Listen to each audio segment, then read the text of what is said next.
नमस्कार दोस्तों, मैं संदीप माथुर इग्नू स्टूडेंट्स बीरगुरी यूट्यूब चैनल पर आपका फिर से स्वागत करता हूं। आइए देखते हैं इग्नू से रिलेटेड। आज मैं आपकी एक क्लास लेता हूं। BAVAE 181 जो बुक है, जो सब्जेक्ट है, उसके बारे में मैं आपको आज बताऊंगा। जो कि 4 मार्च से एग्ज़ाम की तैयारी कर रहे हैं बच्चे, उनके लिए ये क्लास है।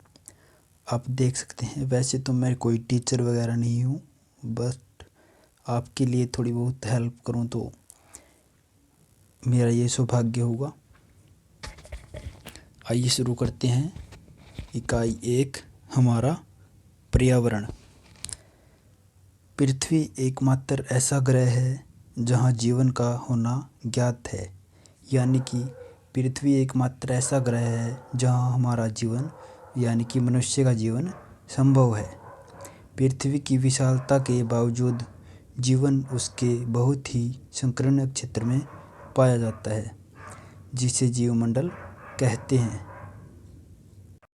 पृथ्वी बहुत ही बड़ी है, उसके बावजूद भी जीवन इसमें संभव हो पाया है। इसे ही मतलब जीवमंडल कहते हैं। सूर्य ऊर्जा का एकमात्र स्रोत है। विविध जीवन प्रकारों के रूप ने सतत परस्पर क्रिया को संभव बनाता है। इस प्रकार में इस इकाई में पाठ्यक्रम की पहली इकाई होने के कारण शब्द पर्यावरण के समग्र अर्थ को बताया गया है।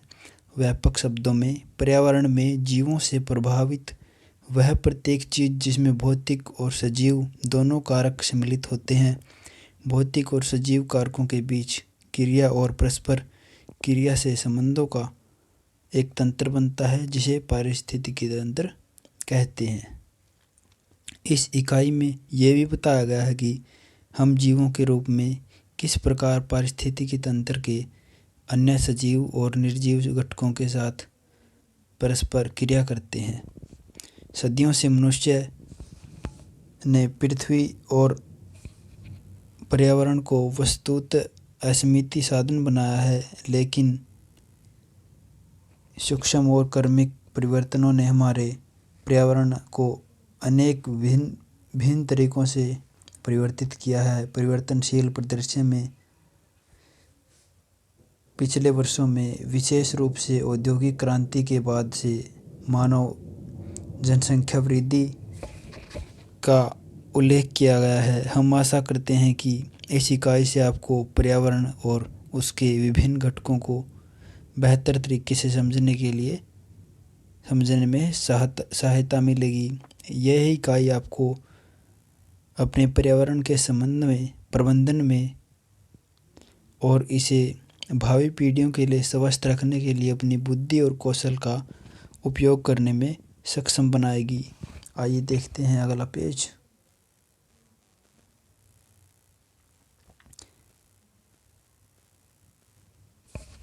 पर्यावरण की अवधारणा। प्रत्येक जीवित जीव एक विशिष्ट परिवेश अथवा माध्यम होता है जिसके साथ वह निरंतर परस्पर क्रिया करता है, अपना भोजन प्राप्त करता है और जिसके प्रति वह पूर्णतः अनुकूलित होता है। यह परिवेश प्राकृतिक पर्यावरण है। शब्द प्राकृतिक पर्यावरण से हमारे मन में भूदृश्य जैसे मृदा, जल, पर्वत अथवा मरुस्थल के व्यापक आयाम आते हैं, जिन्हें अधिक यथार्थ रूप से भौतिक अथवा अजैविक प्रभावों जैसे आर्द्रता, तापमान, मृदा के गठन और वायु की गुणवत्ता में परिवर्तनों के रूप में वर्णित किया जा सकता है। इसमें जीव विज्ञानी और जैविक प्रभाव भी सूक्ष्म जीवों और जंतुओं के रूप में सम्मिलित होते हैं। अतः पर्यावरण को किसी जीव के परिवेश को सजीव और निर्जीव घटकों, प्रभावों और घटनाओं के कुल योग के रूप में परिभाषित किया जाता है। हम सबसे पहले आरंभ करते हैं कि पर्यावरण क्या है। आपने पहले भी पिछली कक्षाओं में यानी कि छठी से लेकर 10वीं तक या 12वीं तक आप आपने पर्यावरण का अध्ययन किया होगा। आपको पता है पर्यावरण क्या है। जो हमारे आसपास में हमें जो पेड़ पौधे या जो भी दिखाई देता है वो पर्यावरण है। मतलब जो पेड़ पौधे वगैरह है जो किसी को किसी प्रकार का नुकसान नहीं पहुंचाते बल्कि फ़ायदा होता है पर्यावरण का। शब्द इन्वायरमेंट फ्रांसीसी शब्द एनवायरनमेंट से व्युत्पन्न है जिसका अर्थ है घेरे हुए अथवा इर्द गिर्द, जबकि मेंट का अर्थ है क्रिया, यानी पर्यावरण जीव और प्रकृति के बीच क्रिया है। मनुष्यों के लिए अनेक प्रकार के पर्यावरण होते हैं, जैसे घर का पर्यावरण, व्यावसायिक पर्यावरण, राजनीतिक पर्यावरण इत्यादि। लेकिन हम सिर्फ प्राकृतिक पर्यावरण की चर्चा ही करेंगे। वायु, जल, थल, पादप, जंतु, अन्य जीव।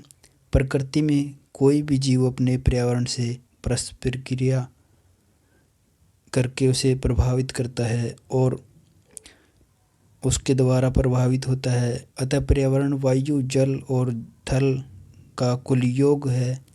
किसी भी जीव के जीवन पर पर्यावरण के प्रभाव का सबसे प्रमुख गुण पर्यावरणीय तत्वों की परस्पर क्रिया है। ये अजैविक और जैविक कारक गतिक प्रकृति के होते हैं और जीवन में प्रत्यक्षण एक दूसरे से परस्पर क्रिया करते रहते हैं। कोई भी जीव अकेले अन्य जीवों से परस्पर क्रिया किए बगैर नहीं जी सकता। अतः प्रत्येक जीव के पास अन्य जीव उसके पर्यावरण के भाग के रूप में होता है। जैसे कि इंसान रहते हैं धरती पे तो आपस में वो बातचीत भी करेंगे, बोलेंगे, मतलब खेलेंगे, जो मतलब क्रिया तो करेंगे ही। आइए आगे देखते हैं।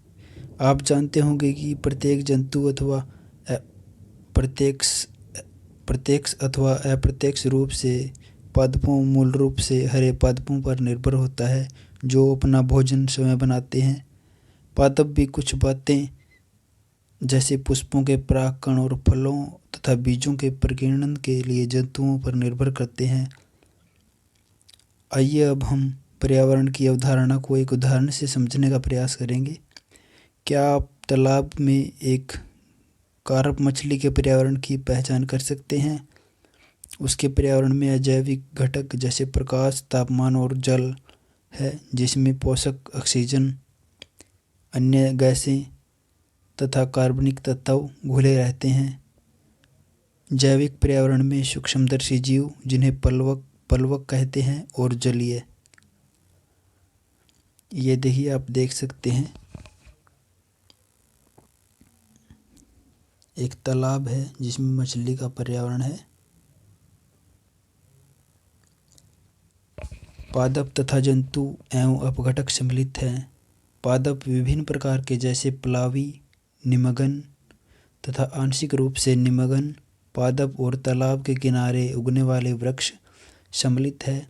जंतुओं में कीट, कृमि, मृदु, कवची जीव, टैडपोल, मेंढक, पक्षी, विभिन्न प्रकार की मछलियाँ होती है।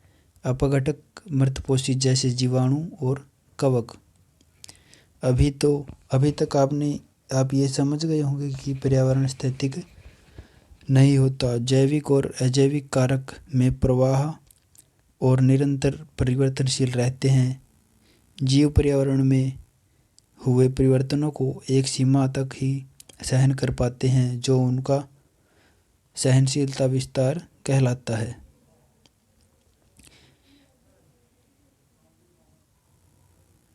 पर्यावरण के घटक और प्रकार। पर्यावरण की अवधारणा के चर्चा के पश्चात इस भाग में हम पर्यावरण के घटक, प्रकार तथा महत्व की चर्चा करेंगे। पर्यावरण घटक। देखिए, पर्यावरण दो प्रकार के होते हैं। पर्यावरण के घटक दो प्रकार के होते हैं, एक अजैविक घटक और एक जैविक घटक। अजैविक घटक की देखिए, प्रकाश, वर्षण, आर्द्रता और जल, तापमान, वायुमंडलीय गैस, ऋतु, मौसमी जो मौसम होता है, परिवर्तन, स्थलाकृति। और जैविक घटक पादप, मनुष्य, परजीवी, सूक्ष्म जीव समेत सभी जंतु, अपघटक। जो सांस लेते हैं उन्हें पादप कहते हैं, मतलब जो जीवित है। प्रकाश, वर्षण, आर्द्रता और जल, तापमान ये अजैविक घटक है। आइए देखते हैं अगले पेज की ओर चलते हैं। भौतिक घटक जैविक घटकों की उत्तरजीविता के लिए स्थितियां स्थापित करते हैं, जो बदले में पर्यावरण के रखरखाव को ध्यान रखते हुए पर्यावरण के घटकों के बीच संबंध, ऊर्जा के प्रवाह और पदार्थों के चक्रण के पथ। उदाहरण के लिए हरे पादप अनिवार्य संसाधनों को भौतिक जगत से प्राप्त करते हैं। जल और खनिज मृदा से कार्बन डाइऑक्साइड, वायुमंडल से प्रकाश और ऊर्जा, सूर्य से अपना भोजन बनाते हैं। जंतु पादपों तथा अन्य जंतुओं पर अपने भोजन के लिए थल और सागरों से भोजन प्राप्त करते हैं और भूपर्वत से खनिज और ईंधन प्राप्त करते हैं। हम इनके बारे में और अधिक इस पाठ्यक्रम के बाद पढ़ेंगे। पर्यावरण के प्रकार। एग्जाम में क्वेश्चन आएंगे कि सीधा ही आएगा कि पर्यावरण के प्रकार क्या होते हैं। आइए देखते हैं। पर्यावरण की परिभाषा का स्मरण कीजिए और प्राकृतिक तालाब में रहने वाली मछली पर विचार कीजिए, जिसके विषय में हम पिछले अनुभाग में ही चर्चा कर चुके हैं। इसका बाह्य पर्यावरण तालाब का जल होगा जिसमें यह रहती है। जल में पोषक, ऑक्सीजन तथा अन्य जीव होंगे जिनकी मछली को जीवन निर्वहन के लिए आवश्यकता होती है। बाह्य पर्यावरण के विपरीत मछली के शरीर गुहा एक आंतरिक पर्यावरण प्रदान करती है, जो बाह्य पर्यावरण से काफ़ी अलग होता है।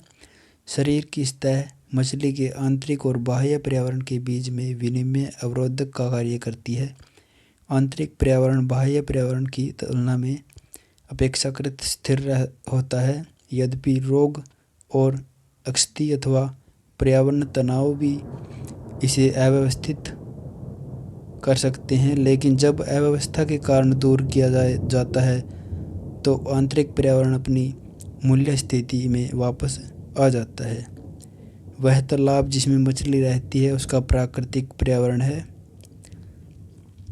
तालाब के अजैविक कारक जैसे प्रकाश, तापमान, गहराई, पोषक और घुली हुई गैस मछली के लिए जीवन निर्वाह के लिए रासायनिक और भौतिक कारक प्रदान करती है। देखो, जैसे प्राकृतिक पर्यावरण अलग होता है और जो हमारे द्वारा तो पर्यावरण बनाया ही नहीं जा सकता, क्योंकि पर्यावरण तो हमारी देन नहीं है, प्रकृति की देन है, आप सभी को पता है। तालाब में रहने वाले अन्य सजीव जैसे जीवाणु, कीट, कृमि, मृदुकवची जीव, टैडपोल, मेंढक और जलीय वनस्पतियां मछली के लिए भोजन हो सकती है। थल भूमि पर ऐसे प्राकृतिक पर्यावरण के उदाहरण में वन, घास के मैदान, सवाना और मरुस्थल सम्मिलित है। अभी तक हमने सिर्फ प्राकृतिक पर्यावरणों की चर्चा की है, लेकिन पर्यावरण के कुछ ऐसे घटक भी हैं जो मनुष्य द्वारा निर्मित किए गए हैं, जैसे खेत, शहर और औद्योगिक स्थल। ये मनुष्यों द्वारा कृत्रिम रूप से नियोजित हस्त कौशल द्वारा बनाए गए स्थान है। उदाहरण के लिए हम एक शहर पर विचार करते हैं। शहर का पर्यावरण पूर्णतः मनुष्य द्वारा निर्मित होता है। देखिए, शहर का जो पर्यावरण है वो मनुष्य द्वारा ही निर्मित होता है। आपको भी पता है, जैसे पार्क बनाए जाते हैं ये मनुष्य द्वारा ही बनाए जाते हैं। पेड़ पौधे उगाए जाते हैं, घास उगाया जाता है, और जो जंगलों में होते हैं वो अपने आप उगते हैं, आपको पता है।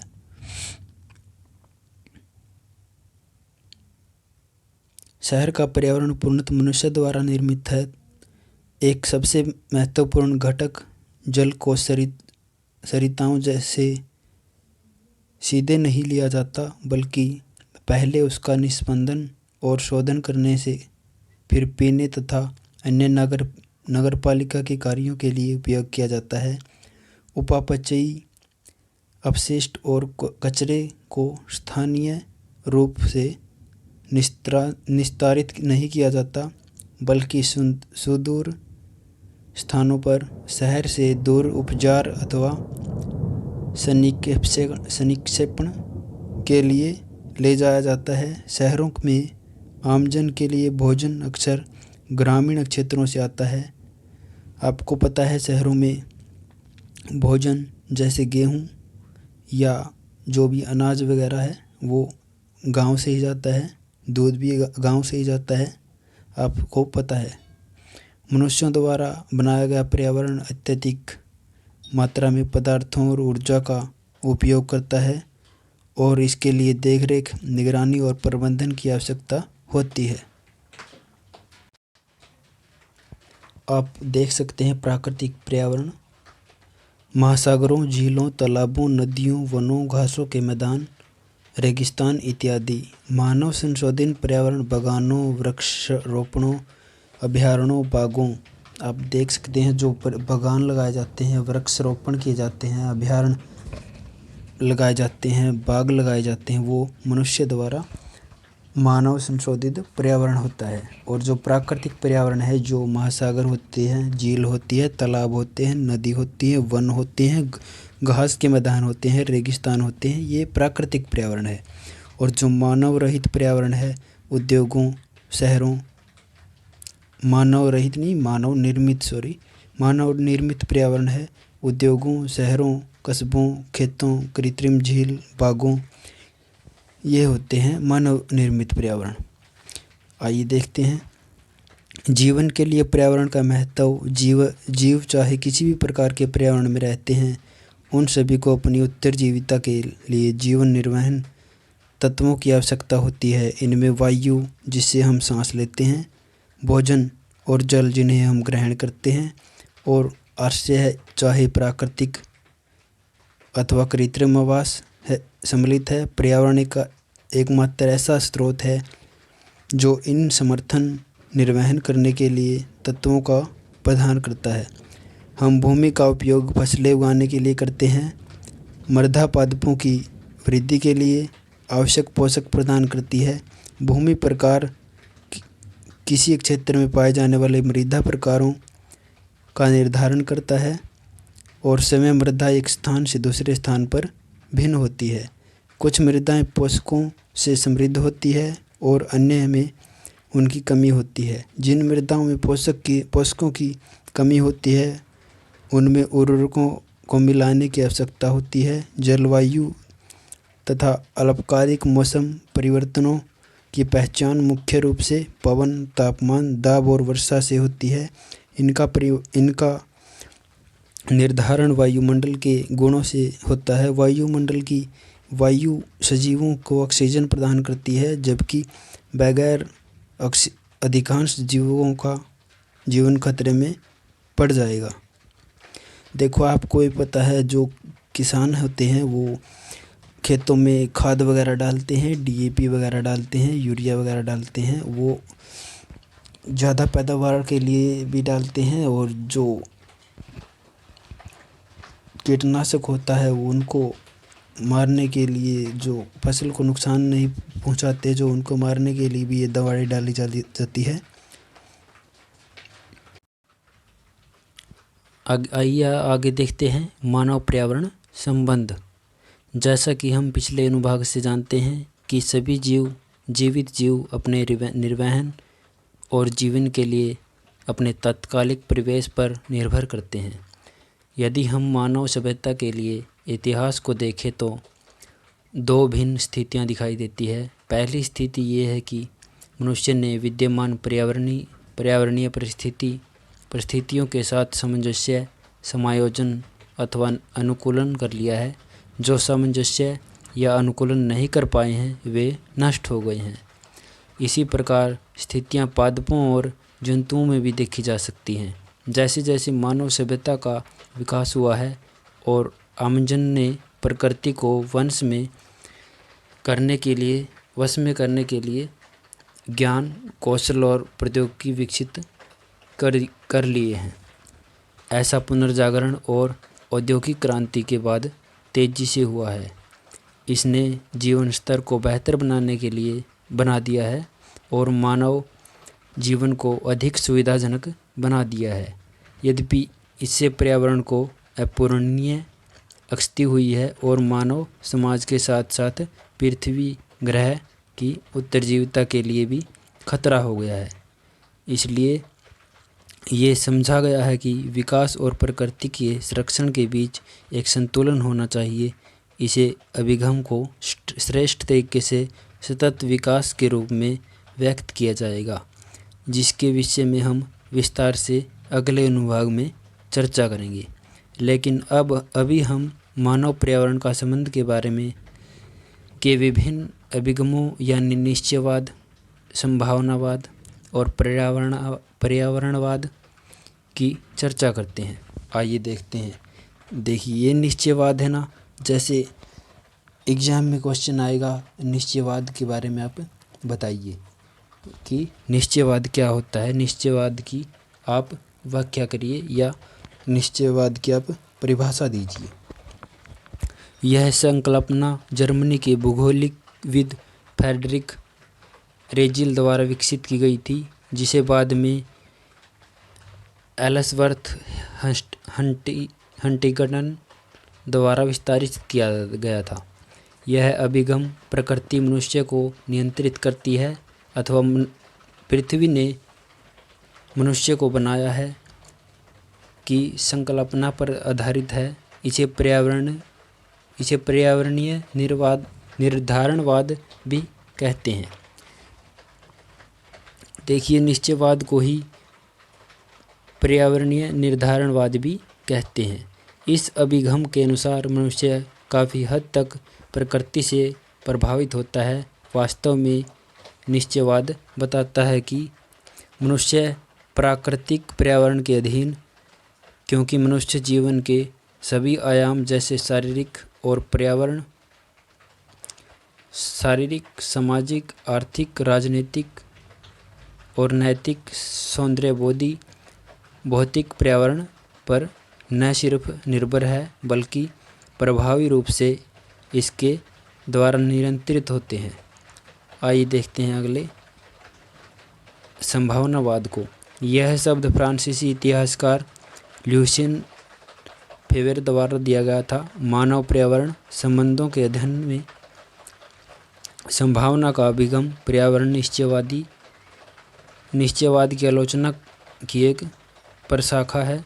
ऐसे मानव पर्यावरण संबंध का विकास विज्ञान और प्रौद्योगिकी की उन्नति से प्रभावित होता है।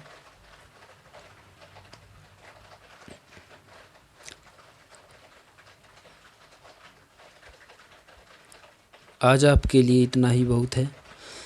यहाँ बारिश भी आई हुई है, वैसे साफ आवाज़ भी नहीं आ रही होगी।